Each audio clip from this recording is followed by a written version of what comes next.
Bonjour à tous, merci de me rejoindre pour cette nouvelle vidéo. Alors, elle va être plus courte que d'habitude parce qu'il n'y a pas grand changement. Eurodoll est toujours en tendance haussière.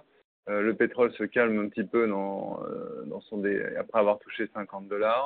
Donc, il n'y aura pas un grand soutien comme d'habitude, enfin comme il y a depuis 2 semaines du macro.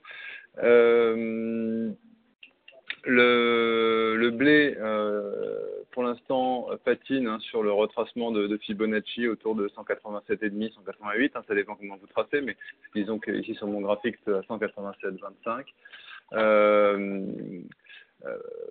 Au niveau du maïs, par contre, on a une légère clôture en dessous de tendance. Donc il va peut-être falloir se méfier du maïs nouvelle campagne, mais le cours est un peu en retrait. Enfin, ce qui nous intéresse beaucoup, ça va être colza et soja.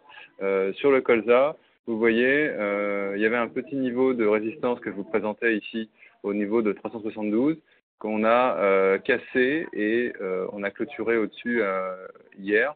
Donc il y a un petit espoir de voir le marché monter à 376 et après éventuellement plus haut. Enfin, pour l'instant, il va falloir que le marché aille clôturer au-dessus de ça, mais il y a quand même un léger espoir en colza, voilà, en ayant fait un nouveau plus haut supérieur à celui du 19 juin.